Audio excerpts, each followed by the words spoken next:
শিশুদের ব্যবহারের জন্য বহুল পরিচিত জনসন বেবি পাউডার ব্যবহারে ডিম্বাশয়ের ক্যান্সার হতে পারে এমন অভিযোগে উৎপাদনকারী প্রতিষ্ঠান যুক্তরাষ্ট্রের জনসন অ্যান্ড জনসনের বিরুদ্ধে দায়ের হওয়া হাজার হাজার মামলা নিষ্পত্তিতে প্রায় $5.5 বিলিয়ন বা প্রায় ৬৮,০০০ কোটি টাকা পর্যন্ত পরিশোধের প্রস্তাব দিয়েছে প্রতিষ্ঠানটি। সংবাদ মাধ্যম বিবিসির এক প্রতিবেদনে দেশটিতে এই ধরনের মামলার সংখ্যা প্রায় ৭,০০০ বলে জানানো হয়েছে।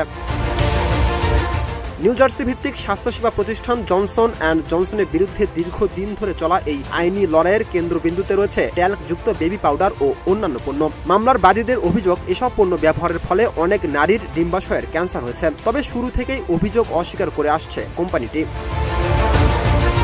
দেশ জুড়ে যে কোনো কেনাকাটায় 10,000 টাকার বেশি অফার, তাই পেমেন্ট মানেই বিকাশ।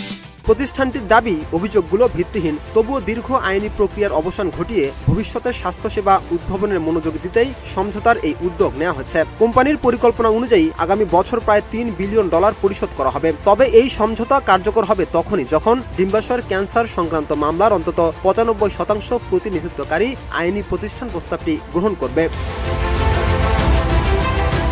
মূলত ট্যাল্ক একটি প্রাকৃতিক খনিজ সম্পদ যা দীর্ঘদিন ধরে বেবি পাউডারে ব্যবহার হয়ে আসছে। অভিযোগ রয়েছে, খননের সময় অ্যাসবেস্টসের সংস্পর্শে আসার কারণে এটি ক্যান্সারের ঝুঁকি তৈরি করতে পারে। যদিও জনসন অ্যান্ড জনসনের দাবি, তাদের ট্যাল্কে অ্যাসবেস্টস নেই এবং বৈজ্ঞানিক গবেষণায়ও তাদের পণ্যের ক্যান্সার সৃষ্টির অভিযোগ সমর্থন করেনি। 2022 সালে বিশ্বজুড়ে ট্যাল্কযুক্ত জনসন বেবি পাউডারের উৎপাদন ও বিক্রি বন্ধ করে নতুন পণ্য রূপান্তরের ঘোষণা দেয় কোম্পানিটি। রাকিব হাসান, ইত্তেফাক নিউজ।